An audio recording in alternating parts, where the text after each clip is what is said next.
Hello everyone, in this tutorial we will be learning about request and responses. Like when we are searching something on our browser, we are making a request to that browser to get that information as a response. So this thing includes a thing named view in Django. What is a view? We will be talking about that. So to do so, we will be opening our polls app that we have created in our previous video and opening this views.py file and doing some import from django.http import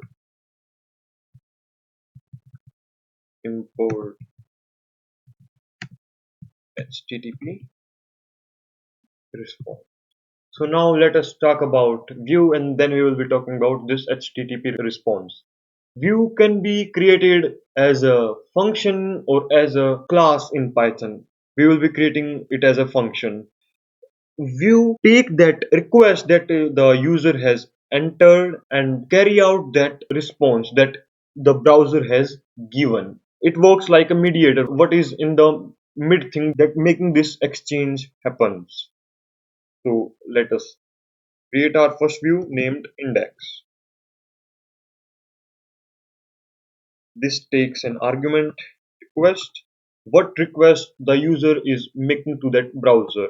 Requests can be of majorly four types. It can be of getting something from the browser, it can be of posting something to our website, it can be of deleting something, it can be of updating something. So in this case, we will be posting something. So we will return an HTTP response. What is a HTTP response? HTTP response is nothing but the response that the browser have carried out. What browser does is that browser goes to a server where there is the information is present and the browser goes to the server and takes out the information that the user requested and provide that information to the user. So the name of that server is HTTP. That's why we are calling this response a HTTP response. So we are defining this HTTP response because we are just keeping it simple this time. You are on the index page. That's the that will be the response. So now we have to map this view to a specific URL. Like when I search this thing, the response should be this. So let us just run our application to make it more clear. Yes, let's first change my directory. What the? Oh, let us first change our directory to my site because this is the folder in which our projects and app is located. Now let us run our app, or you can say website. Python manage.py run server. It's the command that we use to run our server. So it is the local server, as you know, provided by Django. Now it do not carries this response that we have created directly. We have to give this response a specific URL. Like I search, we will be giving it a polls URL. I search this polls.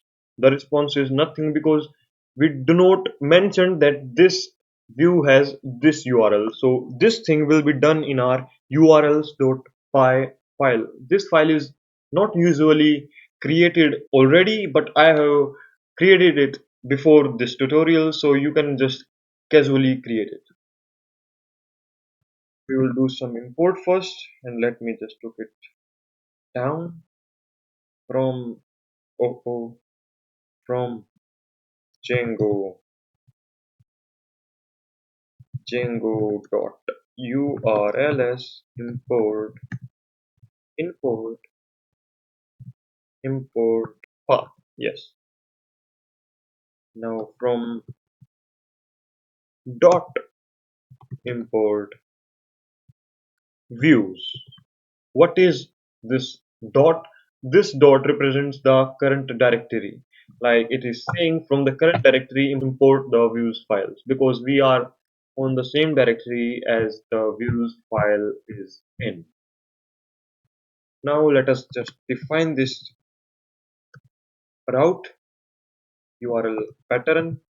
It's the Django convention that the URL mapping should be in this list named URL patterns.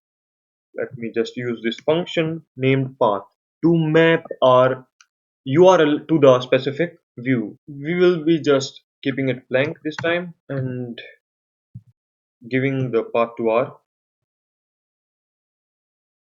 views.index. I will explain it that why this is blank, and let us just give this a name index. And what is and why this name? This name is used to represent this path. This whole path can be represented as the index. We are giving it a name because we will be using this path multiple times in our future videos, and we do not want that we will be just hard coding this whole stuff again and again. We will be just accessing this name. Django will automatically understand that this path is old. Now Django do not directly goes to this urls.py or any apps urls.py file to access the URL, but it goes to the project's URL and look here for the URLs and views that which URL we are currently on and what the functionality should be taken out. Like now we search same thing, we do not get something, we do not get anything because Django is looking in this URL projects URL. So we have to map this urls.py file to this url.py files. This is of my site means it's our project and this is of our app. I think you already know the difference between an app or a poll. An app is the different parts you can think of an app is different parts of our website, like it can be a blogging side of our website and another app will be a product side of our website, like we are selling something like merchandise and the merchandise section can be a different app and the blogging site can be a different app and project is the manager. The changes that are made on the project side is made on every app because it is related to every app. Now we will give the URL name to this path that will connect to include polls.urls.